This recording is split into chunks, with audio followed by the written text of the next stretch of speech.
Bonjour à tous et bienvenue à une autre table ronde de votre émission, une de vos émissions préférées. Merci d'être là nombreux. On est le 26 août. Aujourd'hui, je reçois, c'est la directrice générale de TVC 22, mais c'est pas elle que je reçois. Oui, c'est la même personne, mais je reçois la présidente de la Chambre de commerce de Clarence Rocland. Bienvenue, Stéphanie Simard. Merci d'avoir accepté l'invitation. Merci beaucoup, Annie. Bon. Alors, on va parler de la Chambre de commerce. On s'est placé à l'extérieur pour une raison bien spéciale, parce qu'on est devant Top Mode Dépôt, un commerce qui a fermé à cause de la pandémie. Avant d'arriver là, moi, j'aimerais savoir, qu'est-ce qu'a fait la Chambre de commerce, là? Quel est son rôle? La Chambre de commerce, elle est là pour soutenir les entreprises. Donc, dans le fond, on n'est pas un lobby pour les entreprises, on est là pour les appuyer. Donc, le but ultime d'une Chambre de commerce, c'est de leur donner les outils nécessaires pour réussir. Donc, surtout les nouveaux commerces, quand on rentre dans une municipalité, bon, qu'est-ce qu'on fait? C'est quoi la première chose qu'on fait? T'sais? Où est-ce qu'on va pour demander tel permis? Quel est son réseau de contact? Donc, on est là pour les outiller à ce niveau-là. Vous les dirigez, vous leur donnez l'information qu'ils n'ont pas. Plus, on a un bassin de membres. Donc, on est un organisme sans but lucratif. Donc, c'est basé sur des membres. Donc, ça fait en sorte que on peut les jumeler avec d'autres commerces. Donc, je vais donner un exemple. Un petit commerce, il y en a un qui est un peu difficile. Tu sais, la restauration, c'est difficile, la restauration. Bon, ben c'est le fun d'approcher sa chambre de commerce. On a des gens qui sont sur notre conseil d'administration qui est dans la restauration. Donc, on va les jumeler ensemble. Cette personne-là va pouvoir les appuyer, les coacher aussi, puis leur donner les outils nécessaires pour faire en sorte qu'ils réussissent. Parce que dans le fond, notre but, c'est qu'on stimule l'économie locale. Bon, c'est ça. Donc, puis aussi qu'on crée des réseaux de contact entre les entrepreneurs. Parce que veut pas, un entrepreneur, il est seul au top. Bon, bien, c'est le fun aussi d'avoir le pouls de d'autres entrepreneurs. Est-ce que je me trompe quand je fais telle décision? Est-ce que je fais ci? Bien, souvent, les événements de réseautage sont faits pour ça. Pour parler entre commerçants, puis voir, on est-tu sur la bonne ligne? Dans la bonne direction. Ça fait combien de temps qu'elle existe, la Chambre de commerce à Clarence Rocland? Ça fait un petit bout quand même, hein? Bien, la Chambre de commerce, ça fait longtemps qu'elle existe, la Chambre de commerce de Clarence Rocland. Celle qui est maintenant en place, c'est la nouvelle Chambre de commerce. Donc, ça fait, si je me trompe pas... On l'appelle la nouvelle Chambre de commerce. C'est la nouvelle Chambre de commerce. Donc, il y a eu un temps où il n'y avait absolument aucune chambre de commerce. Ouais. Puis après, il y a eu un consortium, il y a eu un regroupement de gens d'affaires qui se sont dit « Non, on a vraiment besoin d'une chambre de commerce ici à Clarence Rocland. » Et donc, est venue la nouvelle chambre de commerce qui se voulait vraiment inclusive. On se ment pas. Il y a longtemps passé, c'était une différente dynamique dans les chambres de commerce. C'était plus, je dirais, plus un boys club. Donc, c'était vraiment un regroupement. C'était vraiment, tu sais, c'était tout le temps les mêmes personnes, et etc. Ça se teignait un peu, non? Ça se teignait un peu. Ça vient d'une autre génération. Ouais. Donc, le marché a changé, a évolué. Les entrepreneurs ont évolué. Tu sais, c'est plus un boys club. C'est vraiment pour tout le monde. Les entrepreneurs au féminin, c'est de plus en plus présent. Tu sais, il y a aussi, on a beaucoup d'immigrants qui s'en viennent dans notre région, qui est vraiment intéressant. Bon, bien, eux aussi, c'est des accueillir dans notre région, puis de les faire sentir comme à la maison. On parle d'immigrants commerçants? Oui. OK. Oui, d'immigrants commerçants. Il y en a beaucoup. Mais, tu sais, on travaille aussi avec le Centre de services à l'emploi pour aider aussi à, comment on pourrait dire ça, l'intégration des immigrants. Parce que peu importe d'où on vient de l'extérieur, c'est totalement une différente culture. Donc, comment les entrepreneurs peuvent s'adapter avec les immigrants? Parce qu'on a besoin de main-d'œuvre dans notre région. Si on s'en ment pas, Prescott Russell manque de main-d'œuvre. Ouais. On accueille les immigrants, mais c'est beau les accueillir, mais il y a plus que ça. Il faut pas les assimiler, mais leur montrer aussi qu'il y a une différente culture, puis comment on est capable de se comprendre entre les deux. Amalgamer les deux cultures. Amalgamer. Donc, parce qu'il y a différentes façons de faire qui est différente dans différentes cultures. Puis là, bien, on veut juste que ces gens-là se sentent bien ici à Clarence Rocklin aussi. Bien, parlant de membres, justement, est-ce qu'il y a Combien de membres avez-vous? En ce moment, on a une 50aine de membres. La COVID-19 a fait un gros ravage. C'est ça que je voulais te demander. Il a fait un gros ravage parce que... Il y a eu une baisse. Il faut qu'on comprenne que nous, notre membriété, on commence les membriétés à partir du mois de mars. COVID-19 est arrivé, flouche. Au mois de mars. OK. Donc, c'était un peu particulier de demander aux commerçants « Hey, donne-moi de l'argent. Tu n'as déjà pas beaucoup d'argent. Donne-moi de l'argent pour la Chambre de commerce. » Parce que veut pas, on est un organisme sans but lucratif, on s'autofinance. Donc, si on n'a pas beaucoup de membres, on a moins de ressources. Il n'y a pas tant de subventions que ça qui s'offrent pour les chambres de commerce. Beaucoup de prêts, mais ce n'est pas des prêts qu'on a besoin. Puis en plus, un conseil d'administration, c'est que des bénévoles. Donc, c'est des commerçants de la région qui le font bénévolement. On s'entend pour dire que la COVID-19 a fait en sorte aussi que les commerçants n'avaient pas le temps de prêter la main forte à la Chambre de commerce pour offrir les services donc on aimerait idéalement offrir. Mais justement, qu'est-ce que vous avez fait pendant cette pandémie-là? Est-ce que vous avez stoppé vos activités? Est-ce que vous avez... je pense que vous avez eu des réunions pour voir quoi faire pour aider les membres. Oui. Vous avez été quand même proactif. Ce qu'on a fait, on a utilisé aussi la plateforme virtuelle, donc on s'est adapté. On a créé des conférences pour informer les commerçants de la région. Que tu sois membre de la Chambre de commerce ou que tu sois commerçant, nous, ça n'avait pas d'importance. Pendant la pandémie, on voulait aider les commerçants, le commerce, l'achat local de notre région. Donc, on a créé, à toutes les semaines, on avait des invités, des gens qui étaient d'un domaine en particulier, qui pouvaient intéresser les commerçants. Donc, si vous voulez parler de subventions qui étaient offertes au niveau du fédéral, bon, bien, cette semaine-là, on parlait de subventions fédérales et ainsi de suite. Donc, à toutes les semaines, on avait 1 heure qu'on offrait pour de l'information. On a aussi discuté avec les instances municipales, provinciales, pour leur donner un peu le feedback, le pouls de notre population. Donc, qu'est-ce qu'à Clarence Rocklin, qu'est-ce qui est différent à Clarence Rocklin versus d'autres communautés et quel est le besoin au niveau local, au niveau des entrepreneurs qui peuvent, qui pourraient les aider à surmonter la pandémie. Donc, on a travaillé avec les Comtés unis, on a travaillé avec le fédéral. On a même créé des partenariats avec le RGA, donc le Réseau des gens d'affaires d'Ottawa, pour venir nous appuyer dans cette initiative-là. Mais en gros, vous avez fait... OK, c'est quoi ces activités? Bien, le RGA, qu'est-ce qui arrive, c'est que nous, on n'est que Clarence Rocklin. Ouais. Donc, c'est un peu difficile. Vous avez un problème dans les ressources humaines, disons. Mais des fois, on n'a pas les ressources nécessaires pour vous outiller, pour vous aider à vous informer à ce niveau-là. Donc, on a été chercher à l'extérieur. Donc, le RGA nous offrait des experts qui sont plus locaux à Ottawa, puis qui venaient nous informer, nous, ici, à Clarence Rocklin.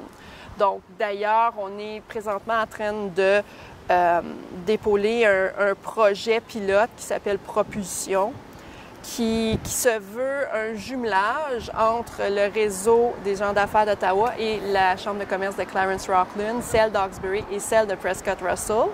Donc, ce qu'ils vont faire, c'est que tous les commerçants qui vont avoir des besoins X, on va pouvoir soumettre leurs besoins avec le réseau des gens d'affaires, puis ils vont se jumeler, ils vont faire du coaching avec des grosses entreprises de la région d'Ottawa. Donc, tu sais, surtout au niveau légal, des fois, on a besoin des choses particulières au niveau de l'entrepreneuriat, au niveau comptable. Il y a plein de choses comme ça, comme les ressources humaines qui peuvent être problématiques pendant ces temps-ci. Bon, ben ça va être une belle façon d'être épaulé ici à Clarence-Rockland. Puis vous rendre quand même plus fort. C'est ce qu'on veut. Ouais. C'est ce qu'on veut. On vise toujours à donner plus de services. Ouais. Évidemment, donner plus de services veut dire une plus grande organisation. Ouais. Une plus grande organisation demande plus de fonds. Plus de fonds demande plus de membres. Donc, c'est sûr que ce qui est notre défi principal, c'est les membres en ce moment. Puis pendant la pandémie, est-ce que tu es capable de me dire combien de commerces à peu près ont été touchés puis ont dû fermer leurs portes? Je pourrais pas te dire à 100% combien de commerces ont fermé leurs portes. Nous, la première initiative qu'on avait faite quand on avait décidé de faire des rencontres virtuelles, ça avait été de prendre le pouls de la population d'affaires. Voilà, ouais. Puis ce qu'on avait constaté, c'était que 90% des gens d'affaires avaient été affectés.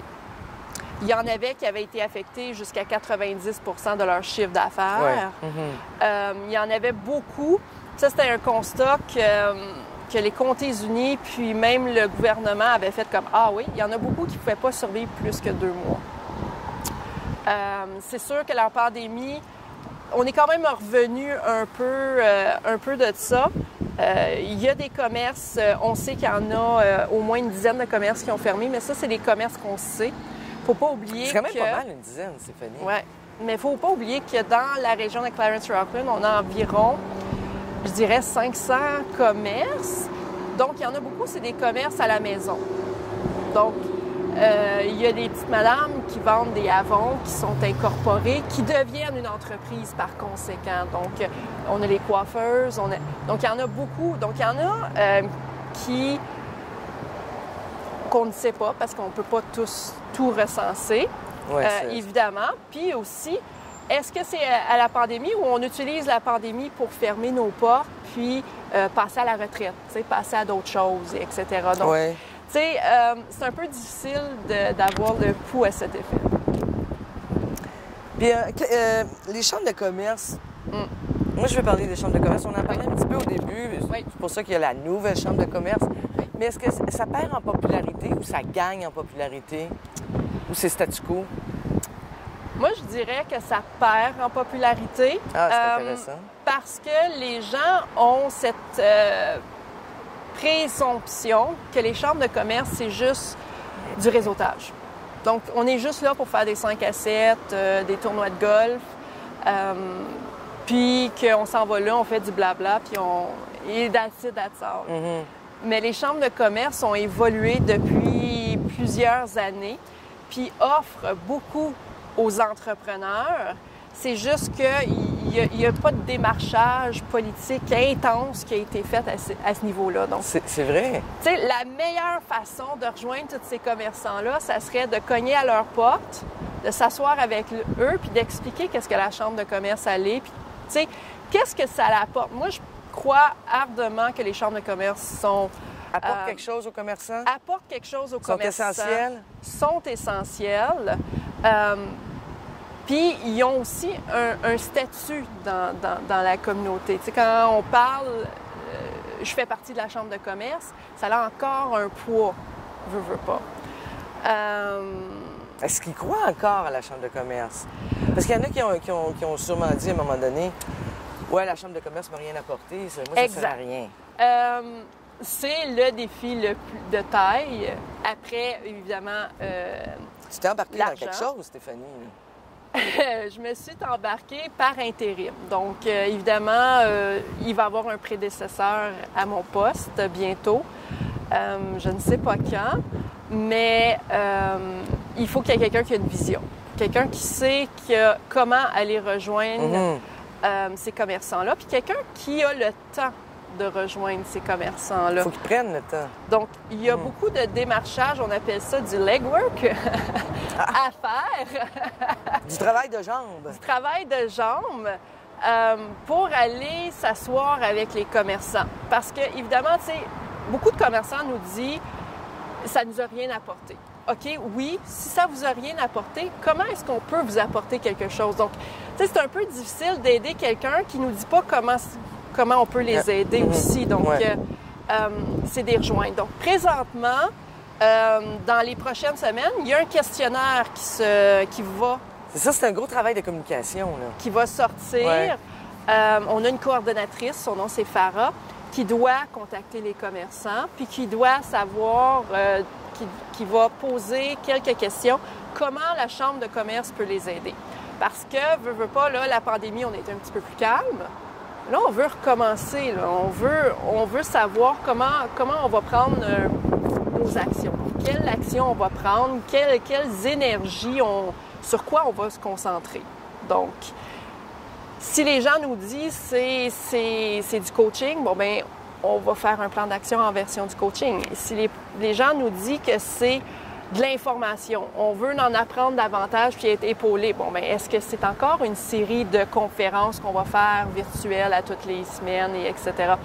On ne le sait pas encore parce qu'on a besoin. Donc, dans le fond, ce que je dis, c'est que si vous voulez être aidé, il y a deux façons. Un, soutenez la Chambre de commerce, premièrement. Donc, c'est 226 $ pour devenir membre pour une année.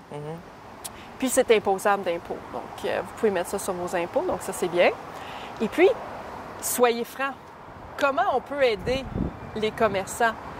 Une fois qu'on a ces informations-là, après ça, bien, on va pouvoir bâtir quelque chose de bien. Le conseil d'administration, on est jeune, dynamique et impliqué en ce moment.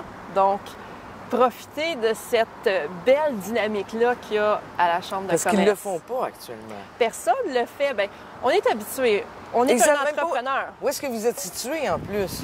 Non, on a un bureau. Important de le dire. On a un bureau au centre de service à l'emploi présentement. Donc, à l'étage. À l'étage. Donc, vous rentrez dans le centre de service à l'emploi, vous demandez pour la Chambre de commerce et nous sommes là. Évidemment, c'est préférable que vous appelez avant parce qu'il n'y a pas tout le temps quelqu'un. C'est ça. Veux pas, on a une coordonnatrice à temps partiel. On n'a pas assez de fonds pour avoir quelqu'un à temps plein. Donc, ce qui fait en sorte que c'est mieux de prendre de faire une réservation. De prendre un rendez-vous, oui. OK. Est-ce que la Chambre de commerce... Moi, dans le temps, je me souviens longtemps, là, il y a des chambres de commerce qui se déplaçaient, qui sortaient de chez eux pour aller dans des expositions pour parler d'eux, parler d'elles, parler de leur ville, leur village. Est-ce que Clarence, la nouvelle chambre de Clarence Rocklin le fait? La nouvelle chambre de Clarence Rocklin le fait. En fait, il y a deux événements majeurs qu'on a dans la région. Évidemment, pas cette année à cause de la pandémie, mais il y a l'Expo de Clarence Rocklin. Donc, on fait toujours un partenariat avec l'Expo de Clarence Rocklin. Puis, à tous les années, on est présent. On a une place à l'intérieur de l'expo et on parle avec les exposants, mais on parle aussi avec le public qui veut s'informer de ce que c'est une chambre de commerce, si ça les intéresse. Parce que non seulement est-ce qu'un commerce peut devenir membre de la chambre de commerce, mais un membre de la communauté pourrait devenir membre de la chambre de commerce s'il désire soutenir l'initiative qu'est la Chambre de commerce. Comme moi, je pourrais devenir membre de la Chambre de commerce, OK.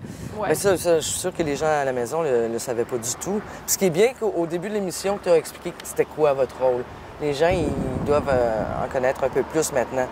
Mais moi, ce que je voulais dire, est-ce que vous sortez de Clarence Rocklin pour aller dans des expositions comme par exemple à Ottawa, à Montréal?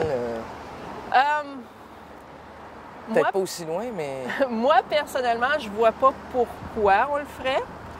parce qu'on représente vraiment les commerçants de la Chambre de commerce de Clarence-Rockland, mais aussi parce qu'on est aussi membre des chambres de commerce de d'autres. Donc, la Chambre de commerce du Canada, la Chambre de commerce de l'Ontario, etc. Donc, eux défendent les intérêts des commerçants at large. Donc, ça serait d'investir peut-être des énergies, puis surtout de l'argent, à des endroits qui sont... Tu sais, je veux dire, ça ne nous rapportera pas rien, vraiment. Je sais que présentement, on a un projet qu'on veut, qu'on pense beaucoup, c'est de créer une fédération des gens d'affaires de l'Ontario français. C'est intéressant. Ici, vous voulez créer ça? C'est en rodage. On est plusieurs chambres de commerce qui se sont jumelées ensemble, puis qui croient qu'on a besoin d'une fédération, quelque chose de plus grand, qui va pouvoir soutenir davantage. Donc, il va vraiment aller at large de l'Ontario. Donc, qu'est-ce que ça va faire quoi exactement? Ça va être quoi son rôle? Je peux pas en parler tout de suite parce qu'on est encore dans le processus de créer la mission et les valeurs de cette fédération-là. Mais je sais que qu'est-ce que ça va faire, c'est que peu importe le besoin qu'une chambre de commerce va avoir, cette fédération-là va être là pour les appuyer. Mais va avoir un poids politique pas mal plus grand qu'une simple chambre de commerce dans Clarence-Rockland, par exemple.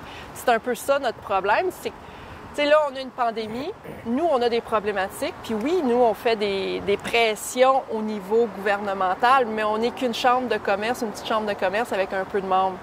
Si on a une fédération derrière nous qui nous soutient, bon, bien là, on a plus de poids politique pour aller faire changer les choses. Par exemple, quand on a fait l'initiative de l'élargissement de la 17. Donc, présentement, on le sait encore que l'élargissement de la 17... c'est pas encore fait, hein? C'est pas encore fait. C'est loin d'être une sinécure aussi, hein?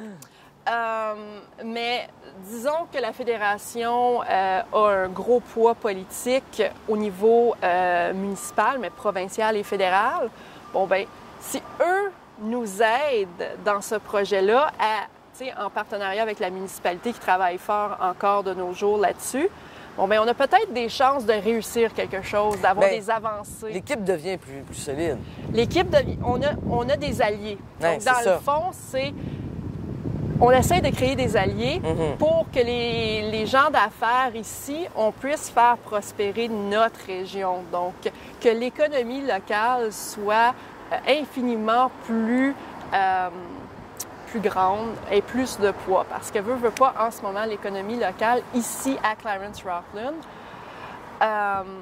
on a 9% de nos taxes qui est des taxes commerciales.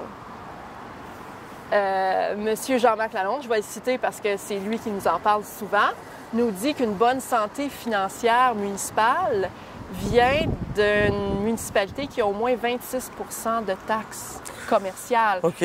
Parce que, tu sais, je veux dire, une maison normale ici à Clarence-Rockland, c'est environ 4 000 de taxes. Bon, bien, commercial, on parle de 10, 15, il y en a qui vont jusqu'à 50 000 de taxes.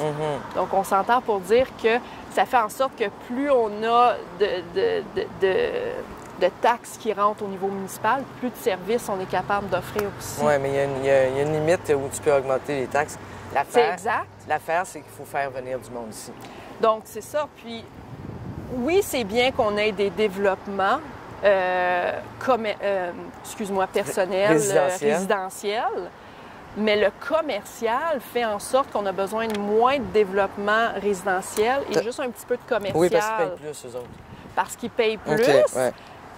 Ils stimulent notre économie, ils achètent chez nous, ils créent des emplois chez nous. Donc, ça fait en sorte que la qualité de vie aussi de nos résidents en bénéficie à la fois parce que au lieu de travailler à Ottawa, si tu pouvais travailler à Rockland puis tu restes à Clarence-Rockland, infiniment meilleur. Tu finis à 5 heures, tu es arrivé chez vous à 5 h 15. La qualité de vie est bien meilleure. Hein? T'aimes ça. Tu comprends? Tu peux aller prendre ton enfant, tu peux t'en aller au YMCA, aller faire tes affaires, aller faire tes commissions ici dans la région.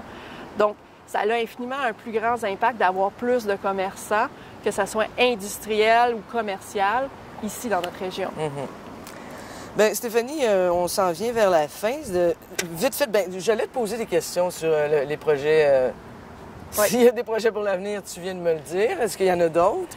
Bien, en fait, il va en avoir d'autres, mais la prochaine étape, c'est vraiment ce questionnaire-là sur Ouais. lequel on veut s'orienter parce que là, la pandémie, oui, est encore là, mais là, les commerçants commencent à reprendre la normalité Pendant un certain temps. pendant un certain temps. Donc, nous, on veut en profiter. Là, ils ont un petit peu plus de temps. Ils ont commencé à retrouver la normale. OK, dites-nous comment on peut vous aider. Parce que là, nous, on n'a aucune initiative en ce moment parce qu'on veut se rencontrer puis voir OK, c'est quoi les prochaines étapes, sur quoi on va concentrer nos efforts pour aider les gens d'affaires de Clarence Rockland. OK. Et moi, je veux savoir, pour terminer, tu as 2 chapeaux. Tu portes t'es présidente, Ouais. bon, par intérim de la nouvelle chambre de commerce. Oui. Tu es aussi directrice générale de TVC 22. Oui. Tu arrives à combiner tout entre la famille, l'enfant, qui recommence l'école bientôt. Ouais, puis Les deux. Rapidement, là, Stéphanie, ça va bien? Ça va bien, c'est beaucoup. C'est beaucoup parce que veux pas être président de n'importe quelle association, qu'on parle des Chevaliers de Colombe ou on parle de Club Optimiste ou peu importe, ça prend beaucoup de temps.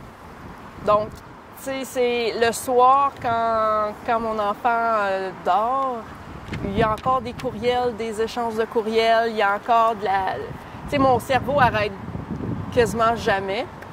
Ce qui fait en sorte que quand je me couche, je dors très bien. C'est une workaholic, mesdames et messieurs. Elle adore travailler. Oui. Ben, Oui. elle se donne à 100 à chaque fois. Oui. C'est ce que je peux voir. Donc, dans le fond, puis j'espère que cette énergie-là, tu sais, veux pas, le président de n'importe quelle association ou organisation, c'est un peu son aura qui dépend, qui fait en sorte que le reste découle. Donc, si tu as quelqu'un qui est impliqué en haut, qui est motivé, puis qui veut vraiment à cœur cette organisation-là, je crois que ça va se ressentir dans le conseil d'administration. Sur les Ça va se autres ressentir personnes, ouais. aussi avec les gens qui vont côtoyer le conseil d'administration et etc. Donc, j'ose imaginer que la Chambre de commerce, on est rendu dans un tournant puis qu'on s'en va vers la bonne voie. Là. Super. Écoute, je te dis bonne continuation. Merci d'avoir accepté l'invitation encore une fois, Stéphanie. C'était Stéphanie Simard, la présidente par intérim de la nouvelle Chambre de commerce et directrice générale de TVC 22. Merci d'avoir été nombreux encore une fois avec nous à la table ronde et on se revoit la semaine prochaine. Au revoir.